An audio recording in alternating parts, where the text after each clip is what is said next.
Okay, so for this lesson we are going to teach a couple things. One is the place command. So this is Loki's first session learning place. He doesn't know the command. The only thing he's proven to me is that he's comfortable getting on the cot, which sometimes takes a couple extra seconds if you've got a pretty fearful dog. The main thing we're going to focus on today is teaching the stay. So stay isn't actually in our vocabulary, and it's also not a command we teach training dogs. It's just an expectation once you're in a formal command, say sit, down, or in this case, place. I'm going to show you how we first start teaching a stay, and then how we'll continue to enforce it as things progress. Like always, we've got our remote in hand. I've just got like a slip lead on him. We're in the very beginning stages of remote collar training. So this is essentially the first chapter, and that means that we're going to be using continuous pressure. I say a command and I'm going to hold the button down so that pressure stays engaged until the command is completed. This is teaching Loki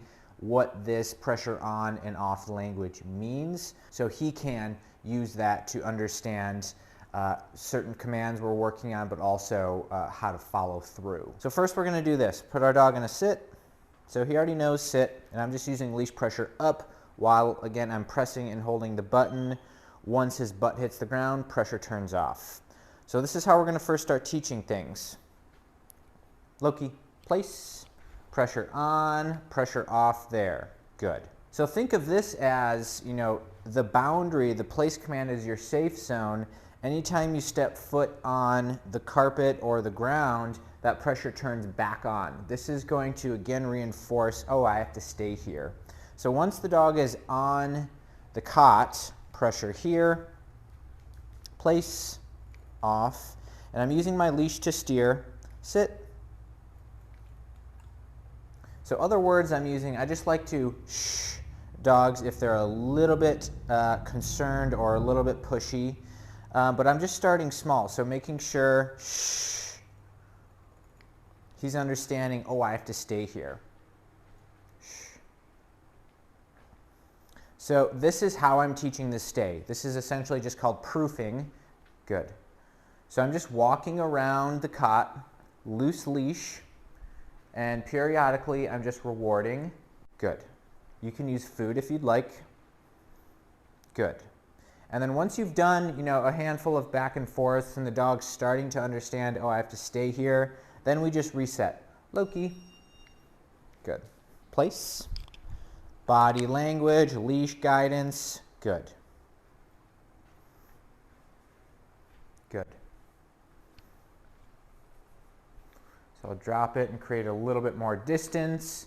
Good. I don't want to move too quick just because I don't want to cause any confusion. Good. Good. Making sure my leash is loose because I don't want to accidentally create some tension and him try to follow that pressure of the leash. Good. Loki.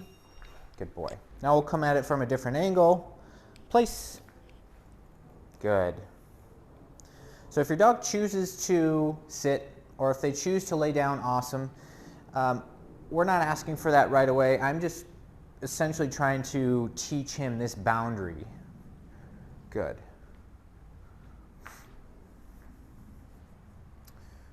Good. So you can kind of see it in him. He's a little bit frantic because he's probably used to not sitting still or staying still. Most dogs are used to when they're anxious, just like humans. When they're anxious, they pace or they do something to kind of avoid the stillness. So this is a really helpful mindset exercise for him too. And long term, the place command will be used in these situations where we need to enforce firmer and clearer boundaries, but also have our dogs work on something that's very productive in terms of impulse control, mindset, and independence. Good. Loki. Good boy. Place. Good. Sit. Good boy. So again here, I'm just taking those 2 or 3 extra steps I was starting with and just building off of that. So now I'm maybe able to drop my leash and walk around. Good. Again, reinforcing what I want. I'm just acknowledging that he's staying with positive reinforcement. Good. If he pops up and jumps off place when he's not supposed to, I'm just going to use my remote collar again to remind him that that pressure only turns off if you stay on the cot. Good boy. Good.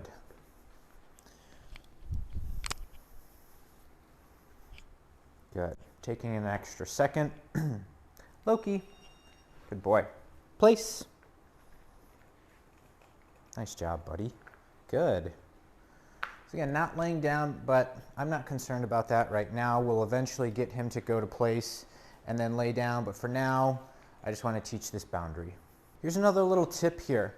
Some dogs, they'll just start assuming, okay, they're walking up to the cot, they're going to say place, I might as well just get on it. So this is what I just kind of call cruise control. They're not really focused on the task at hand, they're just kind of in their own world, in their own rhythm.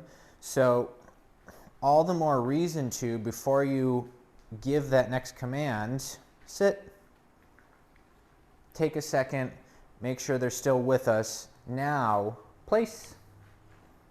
Good. Good boy. So this is how I'm teaching the stay. And you'll notice that I'm not actually saying it. I'm just enforcing it by way of spatial pressure, remote pressure, and then just positive reinforcement in terms of I'm rewarding when he's staying. So we'll take this foundation, we'll start adding multiple cots. I'll start increasing the duration he's on place. I'll start adding in distractions, so knocking on the door, other dogs walking around, maybe me sitting down on the couch. So pressure turns back on. He turns it off once he goes back. Excellent.